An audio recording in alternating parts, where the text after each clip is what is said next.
I'd like to call to order the meeting of the Utah Board of Water Resources for August 10th. We welcome everybody here. Thank you for coming.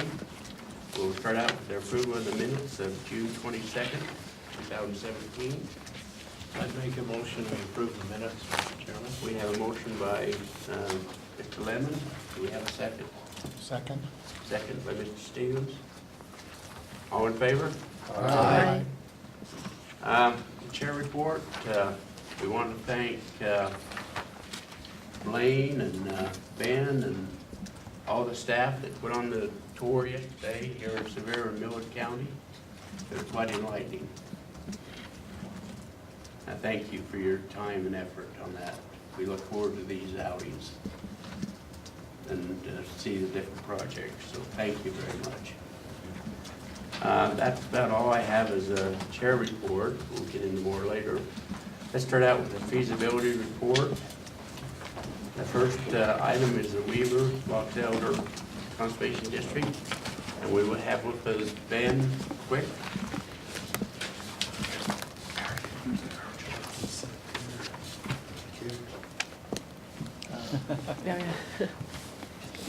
Right here in front, that's what we find. We were prepared. The X. Stand on the X. That's good. Stand and grin. Yeah. Hot seat.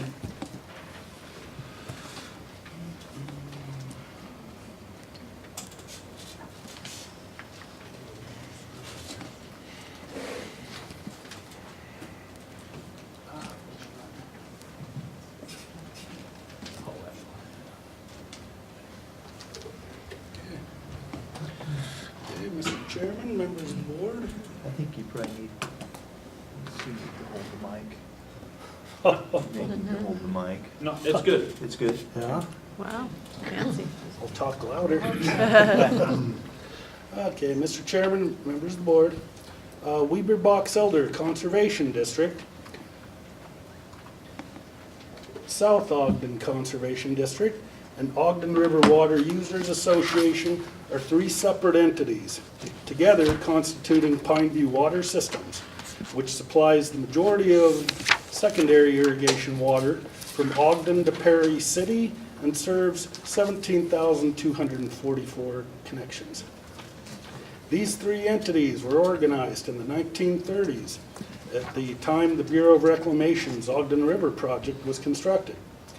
The applicant owns and operates most of these secondary systems, serving pressurized irrigation water to Plain City, Far West, Harrisville, Pleasant View, Ogden, North Ogden, and Perry City. Service to these communities is provided through a number of pressurized irrigation systems using water from the Ogden, Brigham, North Ogden, Western, and Willard canals. Developers are required to install pressurized irrigation distribution lines within subdivisions and to provide water rights, usually in the form of canal company shares, to the applicant. There are currently 17 service areas called units, designated by letters of the alphabet. They currently serve units A through Q. Each unit is assessed independently at different rates. The applicant has encountered problems with water service between Unit I, the lower zone, down in North Ogden, Harrisville, and Pleasant View, and Unit C in the upper zone, higher elevation of North Ogden City, serving the cities of North Ogden, Pleasant View, and Harrisville. Unit I serves 2,200 connections, and Unit C serves 1,855 connections. Because of additional residential growth in these areas over the years, Unit I has begun having trouble keeping the lower zone supplied with water from just the North Ogden Canal, and water is borrowed from the upper zone from the Ogden-Brigham Canal. This creates lower pressures in the upper zone as more water is transferred in the pipelines to the lower zone. And just as a side note, our staff member, Candace Hasenjager, from our computer section lives in the upper zone, in the C zone at the top. And she says this year the pressure has been worse than ever. I assured her by next year her pressure will be back to where it used to be. Because the service area and number of connections is increased in the lower zone, it experiences low pressures when only using the North Ogden Canal. The solution to these problems is to construct a new head pond and pump station to supply existing and future residents in the lower zone. This would increase pressures in the lower zone when just using North Ogden Canal water, while also increasing pressures in the upper zone as water will no longer be drained from the Ogden-Brigham Canal supply. It will also allow the applicant to more fully develop its North Ogden Canal water supply while also allowing the Ogden-Brigham Canal to be used for future development in the upper zone.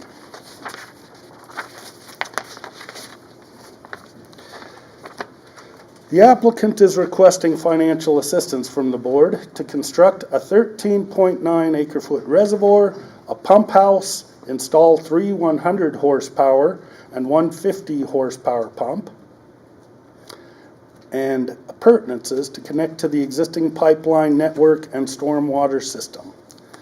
And as a staff comment, North Ogden City plans to create a community recreation pond on the site, complete with a beach, wading pool, restrooms, and a parking lot at the city's expense and liability. None of the proposed funding of this project is related to funding these other amenities.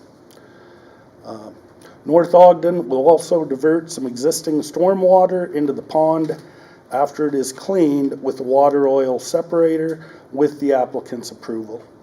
And here's we have a plan of what's going to be installed. The dark blue water and the little orange box, that's the pump station, and that would be the dark blue is the sponsor's head pond. That's their water. The light blue is going to be the wading pool. You can see there's a parking lot, a hiking trail around it, and bathrooms as well. And here's the piece of property. It's owned by a current horse farmer, I guess you could call him. He's got a beautiful barn there. It's going to be right next to the other side of the barn, and it's going to be a beautiful little site. Benefits the proposed project include better pressures and supply in both the lower and upper pressure zones, better use and management of both the North Ogden and Ogden-Brigham canals. It'll provide additional supply for future growth in the area, and it'll allow North Ogden City to send their stormwater to a more favorable location. Recommended cost sharing and repayment are Board of Water Resources providing 85% or $1,687,000. The applicant would supply $298,000, their own funds, for a total of $1,985,000. Staff recommends the board authorize 85% of the project cost up to $1,687,000, and the bonded indebtedness be returned at 3% interest over 10 years with annual payments of approximately $222,000, including reserves. Financial feasibility analysis showed the applicant's cost for all water services with the project is well below the board's affordability guideline. And regarding their water rights, the applicant has water rights and contracts to a total of over 25,400 acre feet and rights to about 1.2 CFS from underground water drains. And that is staff's report. Thank you, Russell. Ben, do you want to add anything to that? Yeah, just a few words. First of all, it's an honor to be before the Board of Water Resources. I appreciate you considering this project. I'd also like to thank Mr. Russell Hadley for a very thorough and accurate assessment of this project. This whole opportunity came up when North Ogden City was looking to build a new detention basin. If the idea was to combine efforts and create one facility that would serve many different needs. Storm drain detention, irrigation, capabilities, and a community recreation site. This project has been in the vicinity of what we've master planned many years ago, and it fell into place pretty nicely. And I think this installation or one like it will be necessary for the future growth of the area. And again, thank you.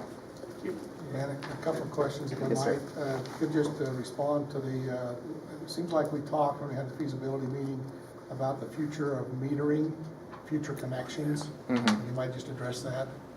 Absolutely. The Board of Directors for Weber Box Elder Conservation District have enacted a mandate that requires all new development to be installed with meters. That is in congruence with a lower allocation of 2 acre-feet per acre, which when you take out non-irrigable surfaces, it still equates to 36 inches of water approximately, which is what was always deemed necessary for residential irrigation. As far as putting meters on existing connections, that's very costly, and there will come a time when new development will create the demand to provide incentives for people to enter into a new agreement for a lesser amount of water, which would then be monitored by a meter, and then that water could be reallocated to future development. And then a follow-up question, if I might. There was a question come up in our earlier meeting regarding the ownership of the property. Mhm. And if you just address that regarding liability easements and such with and cooperative agreement with North Ogden. Absolutely. The district felt like it was in the district's best interest to not have any ownership in the property. Therefore, we would not have any say on the recreation of the pond, which does create a bit of liability. The recreation that will be provided by North Ogden City. Therefore, ownership stays in North Ogden City's name. As far as maintaining a right to use the facility that we're going to possibly build, we are going to obtain a perpetual easement, which will be addressed within the interlocal agreement. The easement and the interlocal agreement will reference each other so that that easement won't get lost. It's easily identified.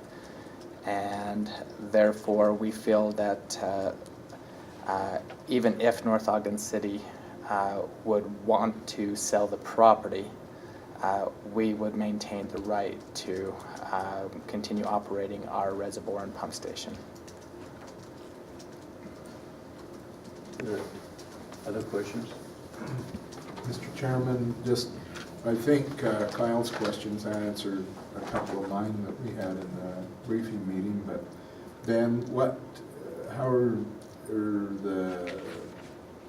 is the Conservation District addressing liability issues as far as when the stormwater comes in with regard to separating pollutants that might be redistributed to your shareholders? You have an agreement with North Ogden City to protect you from liability on those kinds of issues? Yes, but more attention needs to be put towards that. There will be an oil-water separator that will be maintained by North Ogden City. but that doesn't address a number of other pollutants that could enter stormwater. That is, we're looking right now at different water filtering options that would take care of certain pollutants such as antifreeze and other contaminants. Very good, thank you. And I just have one question. Yes, sir. Where North Ogden is going to have the recreational use of this, do you feel that they have any concern with that affecting your normal operation? Like they want to maintain a certain level in that pond? Yes, and we think that's very attainable. There's a continuous flow into that reservoir that North Ogden City owns rights to from land drains, and they'll be able to maintain and recirculate water with that water, as well as having the ability to operate our head gate with a SCADA system, which would help maintain the reservoir at a desirable elevation. Another question that'll come up from that is, how do you, if you've ordered water down a canal, what happens to that excess water that you're not taking? Well, we have another reservoir site downstream that would just pick up the excess. So you covered all the contingencies. Mm-hmm. The chair would entertain a motion. Okay, then I would move that the board authorize 85% of the project cost up to $1,687,000, and that the bonded indebtedness be returned at 3% interest over 10 years with an annual payment of approximately $222,000, which would include reserves. We have a motion by Mr. Stevens. Do we have a second? Second. A second by Mr. Crozier. All in favor? Aye. Thank you. Thank you. Thank you, John. The next item on the agenda is committal of funds. And the first one is Spanish Fork South Irrigation Company. And with us we have President Neil Anderson and the engineer Benjamin Puttyman. Very good. Welcome. Mr. Chairman, members of the board, this is for Spanish Fork South Irrigation Company. In this project, it's a little bit difficult to see. Off to the right here is where they're going to be installing pipeline through a canal. They've got seepage issues going on, and there's some new development along this area. And then down here at the bottom, there was a question about this. There's an existing traveling screen here that will be put back at the top of the new pipeline. And then down here, they've had some problems with that traveling screen. Sometimes if it gets full, it has flooded over, and now they've got some development down there, so they've got those concerns. This project, the authorized amount was unfortunately incorrect. The Water Smart grant I had incorrect at $500,000. It's actually only $300,000. They do have that in place. So on this committal of funds, even the applicant is asking, the company is asking that the board actually cost share $753,000 or 63.5% of the project, and they would come up with $133,000, what's left over after the Water Smart grant. The authorized repayment was at 0% for 20 years with annual repayments of $29,000. Now with this correction, the staff recommends that the board commit 63.5% of the project up to the $753,000, and that it be purchased at 0%, still over 20 years, and now the annual repayments would be $37,650. That is staff's report. Thank you, Teresa. Mr. Anderson, Barry, do you have anything you want to add to that? I don't know that I want to add very much, just that we feel like it's a good project, and that it's something with the development and water savings that's important to have. So. And the safety added. And safety, definitely. Thank you. Barry? Comments? Any questions on this project? Seeing none, we'll entertain a motion. Mr. Chairman, I would make the motion that the board commit 63.5% of the project cost up to $753,000. that it be purchased at 0% interest over 20 years with annual payments of approximately $37,650. We have a motion by Mr. Lemon. Do we have a second? Second for motion. We have a second by What's it? Mr. Holmgren. You had me there. I'm sorry, All in Steve. favor? Aye.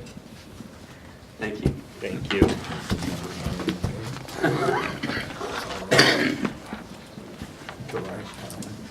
The next item on the agenda is West Warren and Warren Improvement District. This is committal of funds. Ben, are you on your own? I am. Okay, go for it.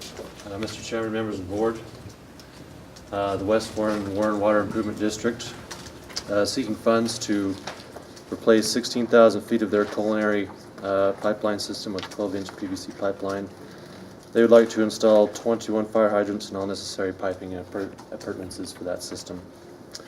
They are receiving a $220,000 from the county to assist in their project. And implementing this project will allow them to meet state water demand requirements. And the project is slated to go into construction this fall. So the cost sharing repayment will be approximately 85% from the board at $1,800,000, $220,000 from Weber County, and $97,000 from the applicant. The total project cost coming to $2,117,000. Staff recommends the board commit 85% of the project cost up to $1,800,000, and the bonded indebtedness be returned at 0% interest over 30 years with annual payments of approximately $50,000 for the first 5 years and approximately $65,000 for the remaining 25 years, including reserves. This is staff's report. Thank you. Any questions for Ben? Ben, just a question on Weber County. Have they committed, it indicates that will contribute approximately $220,000. Have they actually committed that money? They have, yes. Okay. Now that's in lieu of repairing, or they want to build a new road over this pipe. That's correct. The county is repairing 12th Street, which their existing line is located underneath. Yeah. And the money that they are contributing to the project will be to install the new pipeline rather than preserving and protecting their existing pipeline. Okay. Any other questions? If not, the chair would entertain a motion. Mr. Chair, then I would move that the board commit 85% of the project cost up to $1.8 million, and that the bonded indebtedness be returned at 0% interest over 30 years with annual payments of approximately $50,000 for the first 5 years and approximately $65,000 for the remaining 25 years, which would include the reserves. Second. We have a motion by Mr. Stevens, a second by Mr. Crozier. All in favor? Aye. Thank you. The next item on for funds, committal funds, is Echo Ditch Company. Ken? Mr. Chairman, member of the board, the Echo Ditch Company is seeking funds to slip line approximately 5,800 feet of their existing 60-year-old main line with 14-inch pipe. They'd also like to replace approximately 11,500 feet of open ditch with pipeline in their system. This will include turnouts and 2 metering stations. They've been given $290,000 Water Smart grant for the project, and construction is slated to begin this fall. The project is taking place just north of Echo Reservoir there. Cost sharing and repayment, the Board of Water Resources, they're requesting $467,000, which amounts to about 55.7% of the total project cost, with the Water Smart grant included. $290,000 from Water Smart grant, along with $82,000 from the applicant, for a total of $839,000. Staff recommends the board commit 55.7% of the project cost, up to $467,000, and that will be purchased at 0% interest over 30 years with annual payments of approximately $15,600. This is staff's report. Thank you, Ben. Any questions for Ben?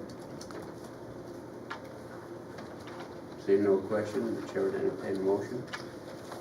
Okay, Mr. Chairman, I would move that the board commit 55.7% of the project cost up to $467,000, and that the project be purchased at 0% interest over 30 years with annual payments of approximately $15,600. We have a motion by Mr. Stevens. Do we have a second? Second. We have a second by Mr. Holmgren. All in favor? Aye. Thank you. Ben again. It's me again. Powder Mountain Water and Sewer Improvement District. Mr. Chairman, members of the board, funds were previously committed to this project by the Board of Water Resources in the June 22nd, 2017 board meeting.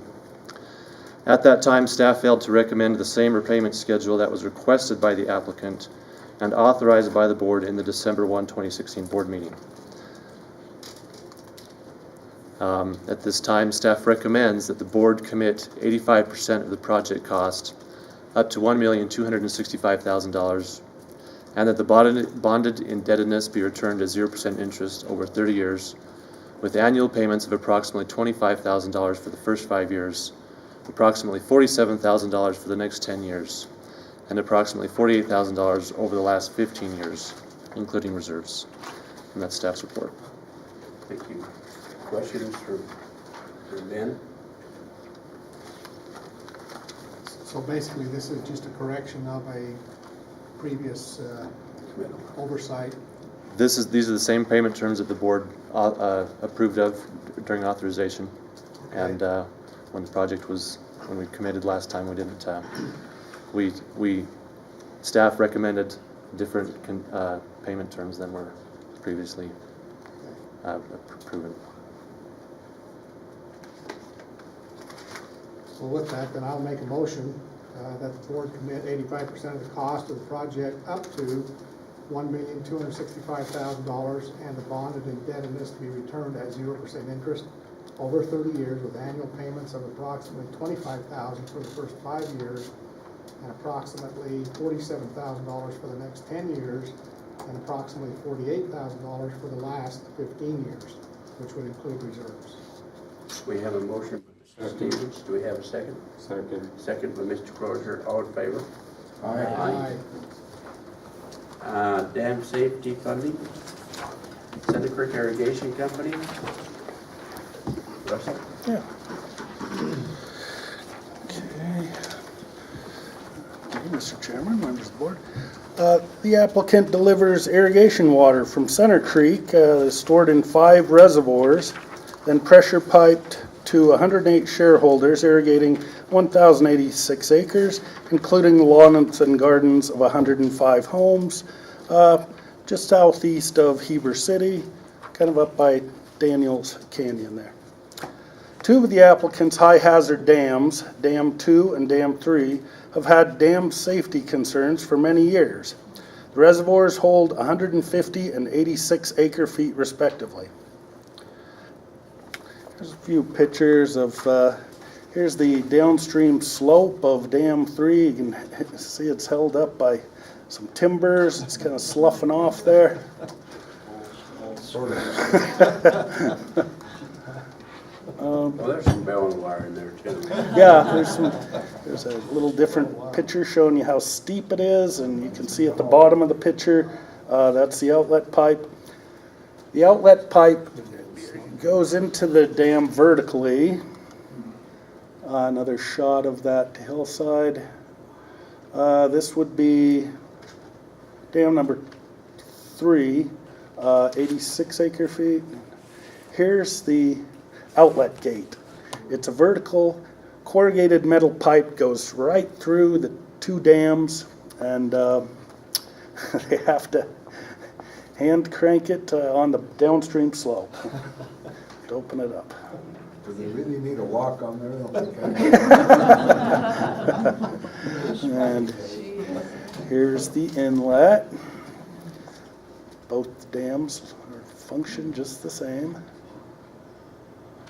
This would be, this is dam number 3. 2. Now this dam number 2.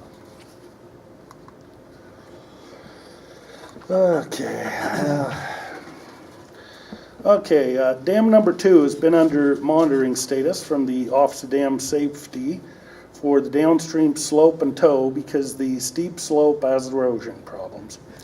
The sponsor has tried to make basic repairs to stabilize the slope with limited success, but is concerned about the slope failing, which would cause the entire embankment to fail. The outlet pipe and gate systems are also a concern, as the pipe is old corrugated metal and the gate system is difficult to service and maintain. Dam 3 has similar problems with its outlet gate, but was slip-lined about 20 years ago. It also needs a new gate system. It should be noted that dam number 1 had the same type of outlet gate system that dam 2 and 3 currently have. In 1973, its gate couldn't be opened, causing the water to overtop the dam and resulting in failure of the dam. Luckily, the 200 acre-feet released only caused flooding to downstream farmlands. The applicant is requesting financial assistance from the board to reinforce and stabilize the downstream slope and toe of dam number 2 and slipline its corrugated metal outlet pipe. Stabilize the upstream slope of dam number 3 and replace the gate system of dam number 2 and dam number 3. Benefits of the proposed project are it'll improve the safety of both dams and the outlet works and make the outlet gates easier to use. The recommended cost sharing and repayment are a dam safety grant of 90% funding for $416,000, and the sponsor would like to have a loan for the other 10% of $46,000 for a total project cost of $462,000. Staff recommends the board commit 90% of the cost of the dam safety minimum standards work up to $416,000 as a grant and 10% of the cost up to $46,000 as a loan to be returned at 0% interest over approximately 10 years with annual payments of $4,600. That is staff's report. Thank you, Russell. Any questions to Russell on this project? Seeing none, we'd entertain a motion to Mr. Chairman, I'd like to make a motion that the board commit 90% of the cost of dam safety minimum standards at work up to $416,000 as a grant, and 10% of the cost up to $46,000 as a loan to be returned at 0% interest over approximately 10 years, with annual payments on the loan being $4,600. Thank you. We have a motion by Mr. Empson. Do we have a second? Second. We have a second by Mr. Johnson. All in favor? Aye. Thank you. The next item on the agenda is an update on the Lake Powell pipeline report. Joel? Mr. Chairman, we've made some progress on the Lake Powell pipeline. The draft ethnographic resources report was submitted June 30th, as well as the draft historic properties management plan. I think last time we spoke, I spoke of 3 items that we were waiting to get finished to submit it to FERC. So 2 of them in. The third one not progressing quite as we'd hoped, but we're working with the BLM lead archaeologist to finish the review of the cultural resources report, which is one of the remaining items that we need to get to FERC. The plan there would be to finish that report and then submit it to the state historic preservation offices, both in Utah and Arizona, to get their approval of it, and then it would go to the Federal Energy Regulatory Commission, and they will be issuing, we hope soon, their notice of ready for environmental analysis, where they indicating we have the information we've needed, that we've been working on over the last decade of getting them the reports and studies for them to then prepare the environmental impact statement, which would be the draft EIS, which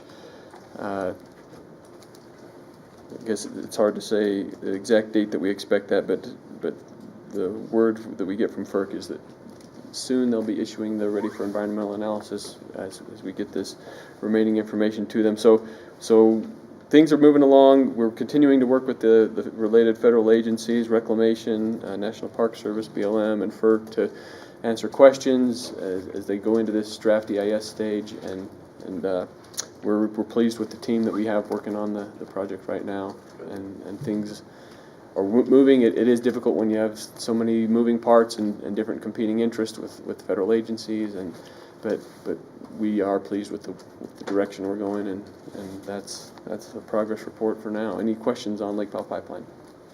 Questions? Were you involved in the LPP news?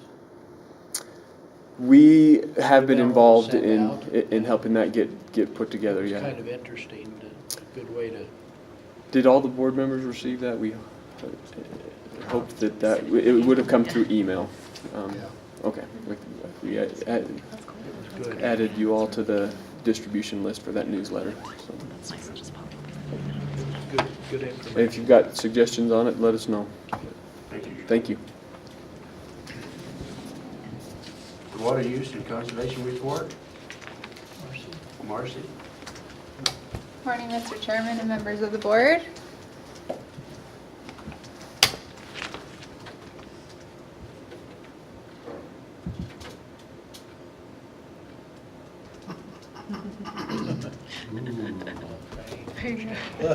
So funny. That shame. It's that shame word, isn't it? So I just wanted to give an update on our Hall of Fame or Shame provided by the Utah Division of Water Resources.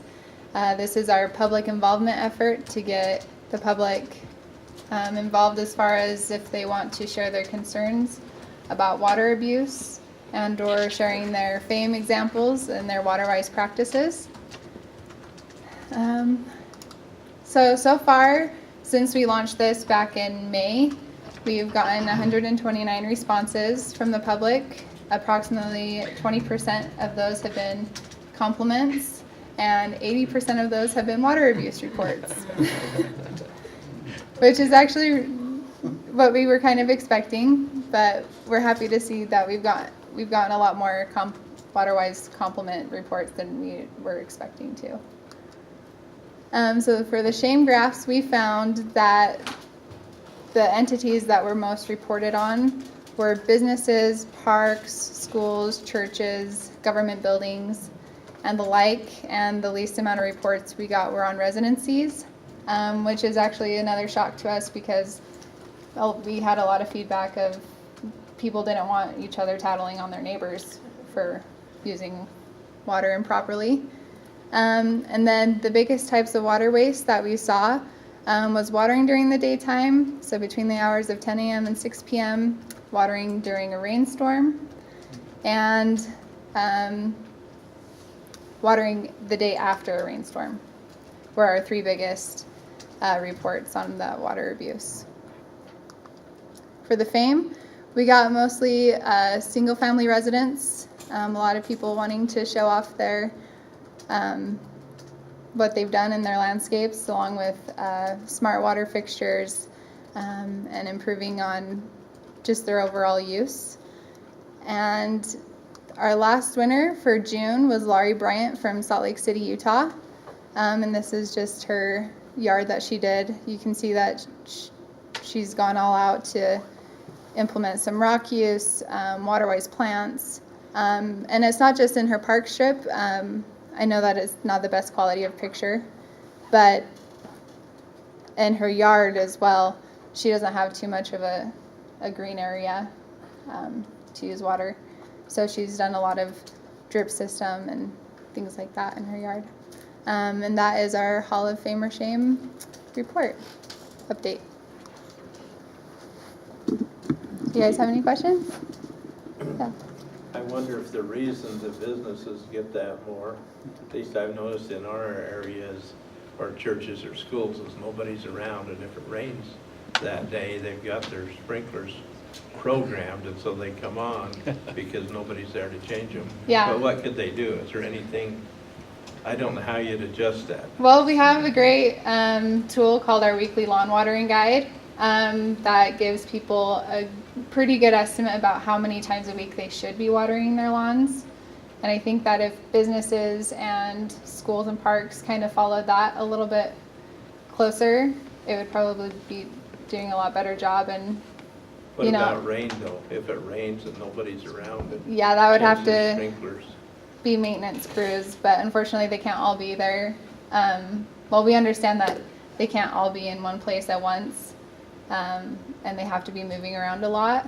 So by all means, we're not trying to police people. In fact, we want to educate people on the water-wise uses. So when we get these reports, we actually forward these onto the local water providers in hopes that they'll reach out to those entities and kind of educate them a little bit more on that. So, You know, I think there are some technical implements available also, monitoring devices and those types of things that monitor when it's raining, it'll shut the system off. Those Yeah. are expensive to install, but I know that those are out there and available and Yeah. such. Even if it's too windy, it will shut the system down because then you don't get the wind drift and so forth. I'm familiar with some that have implemented those on some parks and other areas, but they are costly, yeah. but long-term benefit. Yeah, thank you for mentioning those. Have we let them know about those things? Some of them may not even be aware that they're available. We've done a couple of public involvement as far as letting people know they're available, but we haven't done a full-on blown campaign for that. We are in the process of getting our rebates out for entities and individuals to go and get those water smart timers and things like that. So we're hoping that people will take a big advantage of those savings there. All right, thank you so much for your time. Thank you. Director's report? Sure. I'll just take a few minutes. We've been quite busy this summer with a lot of things. Of course, wrapping up the governor's water strategy report was a huge effort by many in the water community. And I think the report has turned out to be something that is very good. I think there's a lot of balance to it because there was a lot of people with different backgrounds that were selected to be on the group that formulated that, and it's been a good thing. And so where we are now is in the process of now implementing recommendations that were put forward in that plan. On the Colorado River, which doesn't get talked about a whole lot, I think that we are getting really close on this agreement with Mexico that I've talked with you before, where the 7 basin states are working with the country of Mexico on drought sharing criteria. This would mostly relate to Lake Mead and its operation, but all 7 states are involved with drought contingency planning and involved with this agreement with Mexico. And these minutes are something of an amendment to the treaty that we have with Mexico on the Colorado River. And so we have called this minute that we're looking forward to number 32X for quite some time, meaning 320 something. But now we are talking about it in terms of minute number 323. And so I think that indicates that we're getting close. Mexico and the U.S. have been able to agree on a number of things. And as we finish up the drought contingency plans, both for the upper Colorado River Basin here in the U.S. and the lower Colorado River Basin of the U.S., those things will be folded into that minute. We're expecting that to be signed this fall. And so that's a great achievement, and so we're looking forward to that. The other item, the 7 Colorado River Basin states have been participants with the Central Arizona Project, Metropolitan Water District, Southern California, Denver Water, and Southern Nevada Water Authority on what's been called the System Conservation Pilot Program. We were looking for ways that demand in both the upper and lower basin could be reduced on a voluntary, compensated basis, and this would be something in Utah's interest, in that we are looking at this type of demand management as something that could be part of the Upper Basin's drought contingency plan. And so the intentions were to end that with this current calendar year. We've had more discussions, there's been more money offered for the program.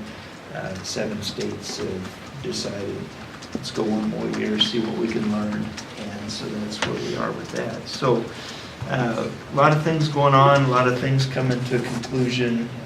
Those are good things. Still a lot of things ahead of us, and we're looking forward to that. I would also note that Ms. Tennant here on the board and I have been involved with the new Executive Water Finance Board, and been quite a bit of discussion about the water use numbers. At the last meeting that we had, the Auditor General's representative was there. We had been talking with him lately because he'd been asking about how we're doing in meeting the recommendations that came out in the 2015 audit. We gave him an update. He reported to this new water board the other day that we are doing well with our recommendations, with meeting those recommendations. We believe we are. We're doing a lot of things to help improve the numbers as they come in and help improve our processes and make them better for everybody. And we think that'll be of value not only to the state, but just as importantly, more importantly, for those water suppliers that are supplying the numbers, that they have good data that they can use and rely on as they're doing their operations and their planning. So with that, Mr. Chairman, that's my report. Thank you. Any questions from the board to the director?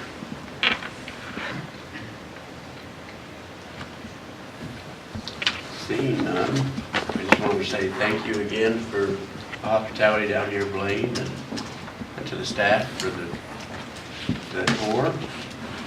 And with that, we'll entertain a motion to adjourn until our next meeting, and that's October. Also move. That is October 12th. October 12th. We have a motion by Epstein. Do we have a second? I'll second it. Second by Mr. Levin. All in favor? Aye. Adjourned.